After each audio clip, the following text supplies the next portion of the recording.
Welcome back to the Adam Schefter Podcast. We are now in the throes of mandatory minicamp, getting into the heart of summer and a time for NFL teams, you'd think, to catch their breath. Only there's news.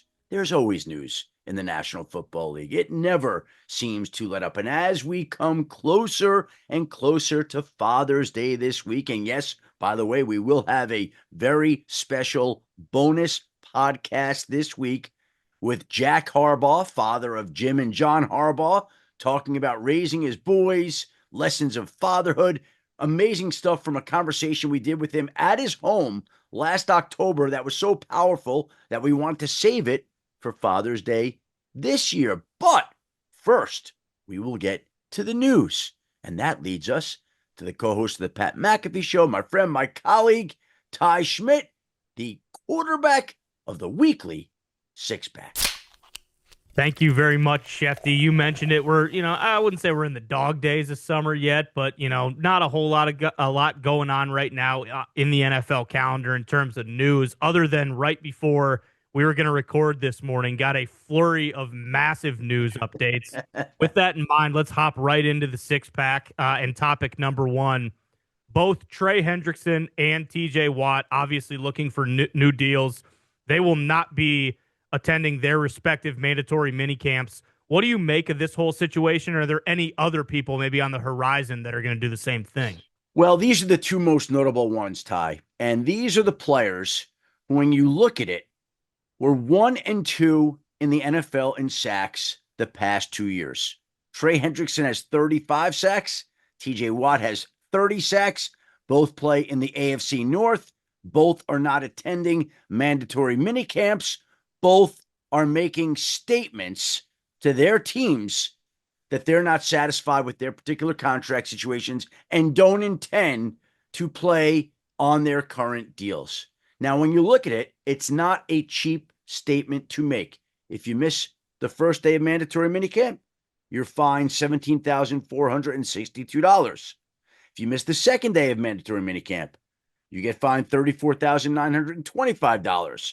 If you miss the third day of mandatory minicamp, you get fined $52,381. Now, Ty, I don't know if you have your calculator handy, but that is a grand 3-day total of $104,768. Now, $104,768, I don't care how much money you make. You take $104,768 out of anybody's pocket, that's a lot of money. But that's how important it is to Trey Hendrickson and TJ Watt to tell their teams, frankly, we're not happy. We're pissed off about the particular contract situations. And when you look at it, it has been the offseason of the pass rush deal. It started with Max Crosby becoming the highest paid defensive player in NFL history, getting a deal that was about $36 million a year, only surpassed a week later by Myles Garrett, who went over $40 million a year. Now we've got Trey Hendrickson, who wants a new deal. We've got TJ Watt, who wants a new deal. We've got Micah Parsons, who wants a new deal. And so the off-season of the pass rusher contract is still ongoing, and a story even in the quietest of NFL times that will carry us through the weeks leading up to training camp and probably be a story once again in training camp. When are these guys going to get paid? And the sooner the deals could have gotten done, the more it would have saved their teams. But these deals have dragged on, and now their situations have dragged on. And now here we are with pass rushers not pleased with their particular situations, Ty. Yeah, and I think, I work with a lot of guys who are from Pittsburgh, who are from Steelers fans. The TJ Watt one feels a little bit different. I don't think I think something's going to get done there. I think the Steelers understand we can't get rid of TJ Watt. But with Trey Hendrickson, it seems like a lot of pundits and, insiders or whatever you want to say have kind of maintained like, hey, this is going to get done. But this situation has gone from bad to worse to abysmal. Like, do you see something actually at this point? Is it more likely that Trey Hendrickson is a Bengal or that he gets traded? I think it's more likely he's a Bengal because I think we're so far along into the offseason that for another team to trade from, it wouldn't be easy. But if we go back, we saw Khalil Mack traded in September. So teams make space for great players, and Trey Hendrickson's a great player. I would think he's more likely to be in Cincinnati, but that doesn't stop a team right now. You're sitting around the beach. There's GMs and front office members. They're mulling what they could do to make their team better. Like, what if we decided to make a push for Trey Hendrickson? What if we put together a trade package for Trey Hendrickson? Look, here's the thing. There's been so much toxicity that's been built up between Cincinnati and Trey Hendrickson. The situation's gone on for the better part of a year and a half now, 2 seasons, 2 off seasons, and they haven't been able to figure out. He's not happy. And it's not hard to see what the situation is. They said to him last year, we're not going to give you a new deal. He asked for a trade last year, right before the draft. Come in, do your part. We'll take care of you. Well, guess what? Guy came in, did his part, led the league in sacks, and he still hasn't gotten the contract he wanted. It shouldn't be that hard. It's in both sides' best interest to get this done, but these two sides have struggled to get it done. And yeah, you think that Pittsburgh would figure out a way, but you think Cincinnati would as well, and I'm sure Dallas will too. And my guess would be that by the end of the summer, all 3 players will have their deals, but here we are in mid-June, and they currently don't. Yeah, it's interesting. I mean, we talked about it leading up to the draft.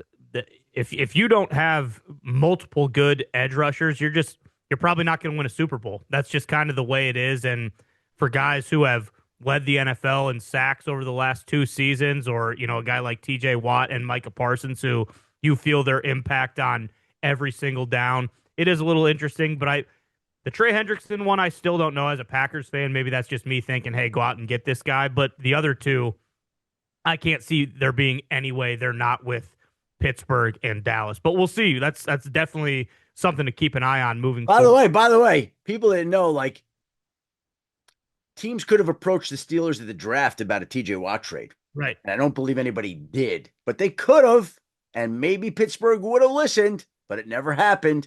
And Pittsburgh got an Aaron Rodgers, and now they're looking to the future. And by the way, how funny is that? That you would think that on a day where Aaron Rodgers is practicing with the Pittsburgh Steelers for the very first time, you would think that would be the biggest story of the day. And guess what? Surprise, surprise. It's not. Yeah, it's crazy. And you mentioned it right there, Shefty. Let's get to it. Topic number 2, obviously. I don't think it's crazy news. I think this is something we saw coming for quite some time. We were just playing the waiting game on when is he actually going to sign. But Aaron Rodgers is officially a Pittsburgh Steeler. What do you make of that whole situation?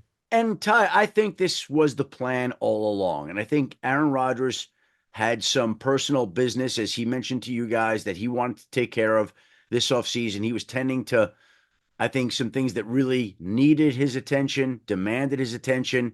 He mentioned having sick friends, and I think that was top of the mind and of the utmost importance to him, making sure that he got the people that he wanted to help out, the help that they needed this offseason. And until he could do that, I think he was going to wait to sign. And I think he was in touch with the Pittsburgh Steelers all along. We heard the Steelers never waver in their position, right?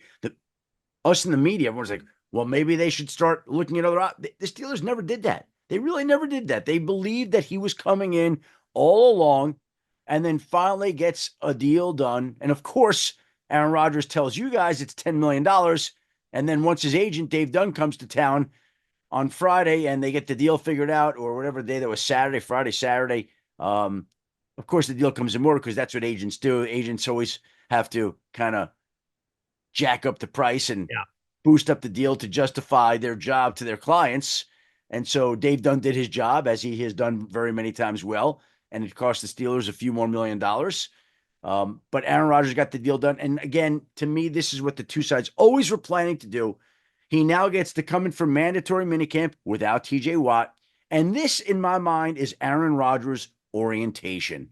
This is his chance to spend a few days with the team, starting to learn the offense, starting to be around the coaches, starting to be around his teammates, starting to get acclimated to his new world in Pittsburgh so that he can begin to get ready for the upcoming season and the opener against the former Steelers quarterback, Justin Fields.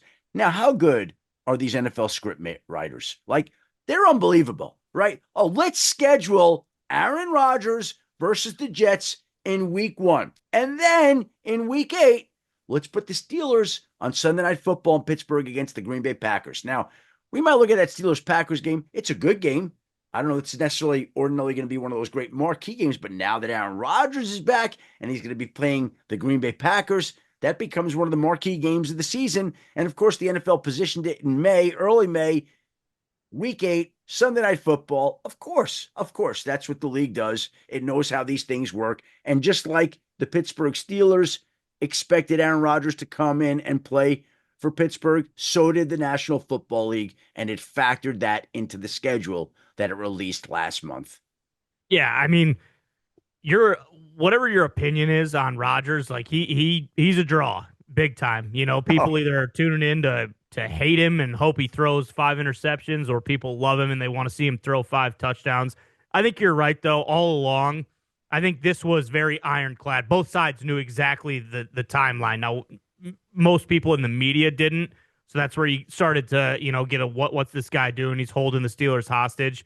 Like you said, I don't think that was ever the case. I think they both had a pretty firm agreement. Hey, nothing's going to happen until I deal with this stuff in my personal life. Yep. And then we'll move on from there. And they get it done. And as a Packers fan and a guy who, loved watching Aaron for years, still do, like for him, a guy who he loves the history of football, is very in tune with all that kind of stuff. For him to potentially, we'll see. I mean, who knows what this year will bring, but for him to potentially be able to end his career with a historic franchise like the Steelers, it's going to be pretty cool. And again, I think Steelers fans tried to kind of puff out their chests a little bit and act like they were okay with, hey, we're going to go into the season with Mason Rudolph at starting quarterback, and we're going to be just fine. We'll still be a playoff team. But I think you'd be hard-pressed to find a Steelers fan who isn't ecstatic this morning that Aaron Rodgers is their quarterback now. Yeah, it's great. It's how it should be, and it sets up some juicier matchups this season. And Pittsburgh's in a better position. That's the bottom line, to be the playoff contender that the Steelers want to be. Without a doubt. Speaking of that whole situation, let's stick with Rodgers for topic number 3.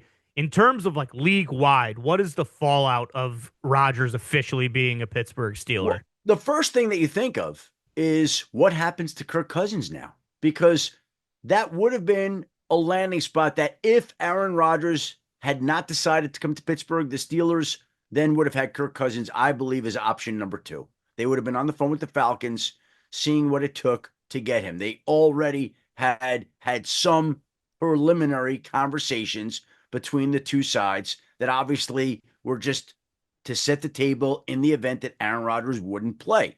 Well, he's playing. So the Pittsburgh option for Kirk Cousins dries up. We saw the Minnesota Vikings, who might have been an option for Kirk Cousins, trade for former Seahawks quarterback Sam Howell during the draft. That means the Vikings are no longer an option for Kirk Cousins. If they were, they dried up for Aaron Rodgers, they dried up for Kirk Cousins. So who are the teams right now that would make sense for Kirk Cousins? There aren't a lot. So now something's going to have to change at the quarterback position. There's going to have to be an injury development. There's going to have to be a quarterback issue on a team. Otherwise, the Falcons and Kirk Cousins seem to be, for the time being, stuck with each other. And in Minnesota, we heard all this noise about the conversations that occurred between Aaron Rodgers and Kevin O'Connell. Now, we knew that when the Vikings traded for Sam Howell, that probably quashed any idea of Rodgers winding up in Minnesota. But the fact of the matter is, now that Rodgers is signed with Pittsburgh, he's definitely not going to be a Viking, which we assumed anyway, but that makes it official. So there's no Rodgers in Minnesota. There's no Kirk Cousins in Pittsburgh. Kirk Cousins doesn't have an obvious landing spot as of today. We'll see what happens during the course of the summer. And it leaves the Falcons and Kirk Cousins in a difficult, delicate spot as they both get ready for the upcoming season. Yeah, I mean, it would appear that he's staying put. I don't think, like you said, unless somebody gets hurt, no other team's going to trade him to be a backup. I don't think. I mean, he still has the no trade clause, right? So it's not like he's just going to go anywhere all willy nilly. He's obviously got, a couple kids, and I believe his wife's family lives in Georgia. So if it comes down to that, the situation of being there, I think makes a little bit more sense. But we know this is the NFL, and typically throughout the course of camp and the preseason and all that kind of stuff, there's a pretty good chance that someone is going to get hurt. And so maybe at this point, that's kind of really all Kirk Cousins can sit around and wait for. I mean, this whole situation has been wild, though. I thought the Falcons were just posturing the whole time when they said, "Hey, we're good. We'll stick with him. He's going to be our backup." And now it looks like that actually is going to be the case. Yep. We'll see how it plays out. Yep. Let's move on to topic number 4, Shefty, and a couple more quarterbacks. The AFC South as a whole. You got Anthony Richardson, who's dealing with shoulder issues again. For Colts fans, this is like Groundhog's Day pretty much. CJ Stroud, same deal. He's having some shoulder soreness. I don't know if that's tendonitis. I don't think we've really heard the full scope of what that might be. And then obviously Cam Ward down in Tennessee is battling with Will Levis to become the starter down there. Just kind of bird's eye view, what's going on with the quarterback situations in the AFC South right now? Yeah, I got some on Anthony Richardson. There were some texts that were out there that I got that people were concerned about his shoulder. Now, I reached out to a couple of people to try to get confirmation, and I was told, no, he's going to be fine. He's going to be ready for training camp. But I can tell you I got other texts that contradict that, and we're going to see which is right and which is wrong over time. But the fact that Anthony Richardson, who struggled to stay healthy, now has another shoulder injury, I think that's problematic. And we've got CJ Stroud in Houston dealing with soreness in his shoulder, which is also not ideal. And we have Trevor Lawrence coming off shoulder surgery for the Jacksonville Jaguars. Now, it was his left shoulder, his non-throwing shoulder, and it happened after the season. But the fact of the matter is, that's 3 quarterbacks drafted overall, 1, 2, and 4, who all have had some type of shoulder issue in recent months or weeks that bears watching going forward. So the AFC South suddenly has a whole bunch of quarterback questions now as we head into the dead period of the summer and get ready for training camp. And we mentioned Kirk Cousins. We need something to change for a situation to pick up. Well, maybe something with one of these teams gets dire enough that maybe one of them winds up calling the Atlanta Falcons. I think it's way early for that right now, but that's the type of thing that we're talking about, where you don't see something on June 10th that suddenly becomes an issue on July 10th.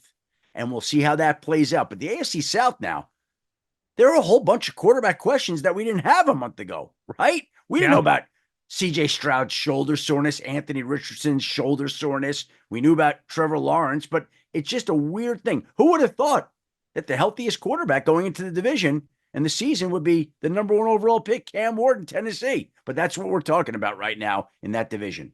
Yeah, I mean the Cousins thing, when we were just talking about that, I was thinking like, well, yeah, I mean the Colts especially, they know what they have in Anthony Richardson. Obviously, they brought in Danny Dimes to, give him competition, but maybe they didn't want to spend the extra money. Maybe they didn't want to do the whole, hey, we're going to have another veteran quarterback come in for the 6th year in a row or whatever. But that certainly would have made sense if you look at kind of what's been going on with Anthony Richardson. And it's unfortunate because this is kind of his make or break year. So to have shoulder issues in June already, I mean, if he doesn't play well this year, or if Danny Dimes beats him out, like he's not going to be the Colts quarterback of the future. So that whole situation is interesting. And then, yeah, I mean, CJ Stroud, you mentioned it. Anytime you have shoulder soreness this early, typically that's not a great thing. Hopefully he doesn't need surgery or anything like that, but that's the type of thing that will linger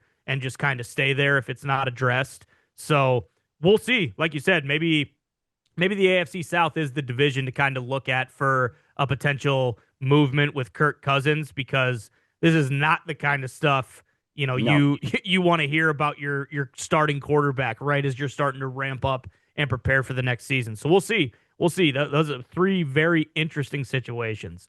Let's move on to topic number 5 of this week's Six Pack, Shefty. What happened with Jaire Alexander that resulted in his release? Early on, it seemed like, hey, done deal. He's either going to get released or he's going to get traded. And then the narrative kind of changed a little bit, and it was, oh, no, they're going to work things out. He wants to be here. Ultimately, I think they offered him a deal. He wasn't willing to kind of meet them in the middle with where they were at, and they release him. Walk me through that whole situation. Yeah, I think the Packers were probably willing to offer him the most this year, but it had to be structured right. And I don't think Jaire Alexander ever felt right about that. Now we'll see where he winds up, but I think that he felt like rather than take an offer that he wasn't comfortable for in Green Bay, a reduced, restructured contract, he would be better off signing a 1-year deal in a place that would allow him to showcase his abilities, do a 1-year deal, and then hit the free agent market in 2026. So again, Green Bay moves on from Jaire Alexander. They have been trying to get a reduced, restructured deal done. Couldn't do it because Jaire Alexander never was willing to do that. He, I think, had an interest in being in Green Bay, but at the number he was supposed to be being paid, or coming up with his own contract, his own situation that he could create. Well, he got that freedom on Monday when the team officially released him. Now the former Pro Bowl cornerback is out there, 7 seasons in Green Bay. Brian Gutekunst almost took a shot at him on the way out, saying, well, we had to learn to play without him quite a bit anyway. And now Jaire Alexander, I think, will be motivated to shine elsewhere. I'm going to guess he's going to do a 1-year deal. He's going to be in a chance where he could shine. And then once the season's over, after that, he'll become a free agent and get the type of long-term deal that he's been looking for. Yeah, I mean, that really is the only knock on him, is when he is healthy and he's at his best, he's one of the best cornerbacks in the NFL. It's just he just hasn't been on the field much over the course of the last 3 seasons, the last 2 especially. But now I'm starting to hear reports that, hey, Minnesota's sniffing around. So that would be, that of course that would happen. The Packers release him. He goes and signs with the Vikings and has a Pro Bowl year. I'm sure that will happen because if he can stay healthy, he still is. He's a lockdown number 1 cornerback.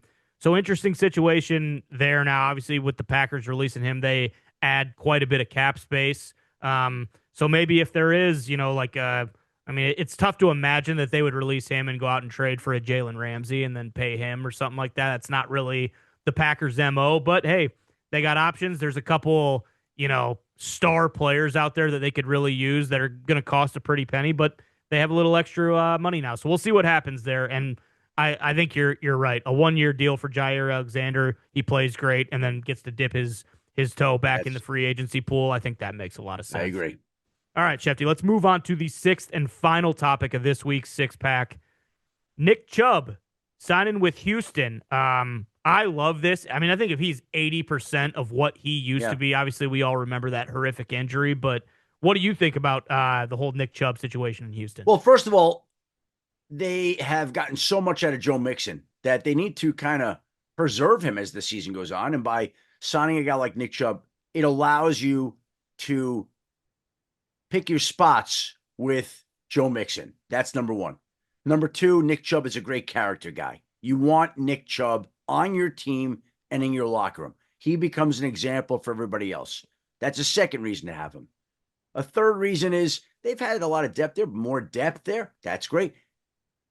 But then I come back to the CJ Stroud shoulder question, Ty. What if this team really, really needs to go heavy on its run game if there is a shoulder issue with CJ Stroud? That's kind of interesting. It's just one more reason to have Nick Chubb on your team to give you that much more added value. I think the biggest thing about having Nick Chubb is just the person he is and the presence he is and the kind of guy you want on your team. But again, there are some lingering questions with the Texans that are only going to be answered in time and we'll see how that one plays out. So can't lose by going with Nick Chubb. It's a low deal, $2.5 million. He could get some incentives. So it's a win there, very low risk, but it does give you a lot of insurance in Houston, which might be necessary this upcoming season. Yeah, that makes sense. When he signed, I probably should have been, but I didn't even make that connection. I was just thinking, oh, okay, this is a nice veteran pickup. When he was healthy, he was one of the best running backs in the NFL. But you're right. I mean, if they're having issues with CJ Stroud's shoulder and they need to temper that big time, like, yeah, you need another bell cow back there. And I just hope that he can get healthy and he can kind of get back to some semblance of who he used to be before the injury, because that's always tough seeing that when a guy who was so great, comes off an injury like that, signs with someone else, and you can tell he just doesn't have it anymore. Just, kind of long in the tooth. But hopefully, I mean, we've seen videos of his workouts. He obviously is committed. He's going to do everything he can to make sure he's the same guy he was. But I think that makes perfect sense. Hey, you got your franchise quarterback has a bum shoulder. Let's go out and get another reliable running back so that we don't have to give Joe Mixon 500 carries this year and, take 3 years off of the end of his career. And Joe Mixon runs the ball so much and gets so much work. And so it's great to have an option like that. And they also drafted a running back fairly high out of USC. Marks is the last name. And so there's more depth. They've got a lot of depth. They've got more options in Houston at that position than they've had in recent years. So it works out pretty well, and they should be in good shape. All right, Ty, it's also Father's Day week. Happy Father's Day to you. You as well. You're a great dad. I know that. I know how important it is to you. Want to wish you and all the fathers out there a happy Father's Day. And in honor of Father's Day, the way we're going to celebrate it this week is we're going to release a special conversation that we had last October at his house with Jack Harbaugh, father of Jim and John Harbaugh, man who raised those boys.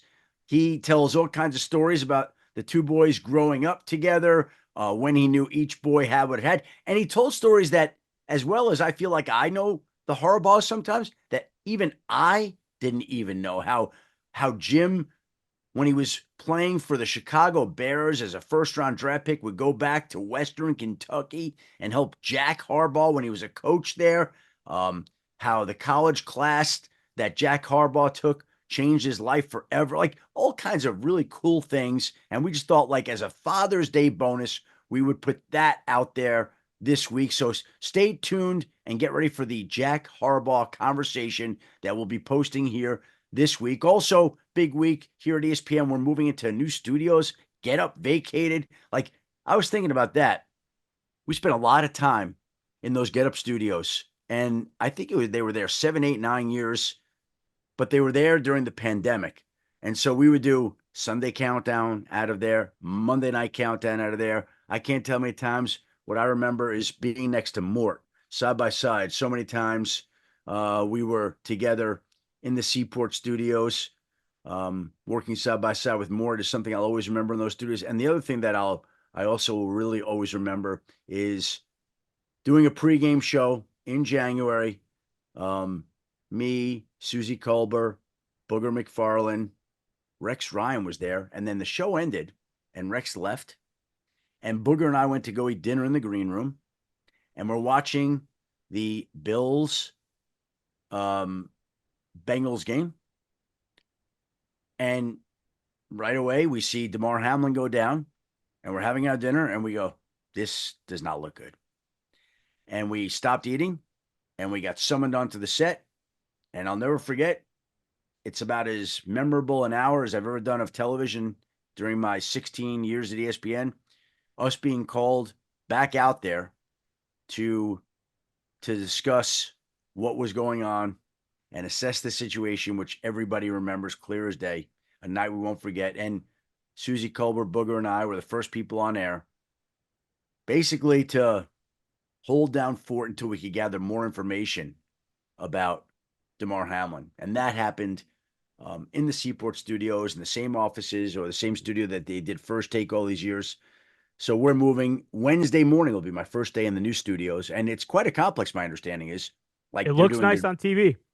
Well, they're doing Good Morning America from there. Oh, okay. They're doing ABC World News Tonight, The View, Kelly Rippin, Mark, her husband's show, whatever show that is. Mm-hmm. Like, there are all kinds of shows, all originating out of this complex. So going Wednesday morning to do Get Up there. Got a bunch of things I got to get done on Wednesday at the studios.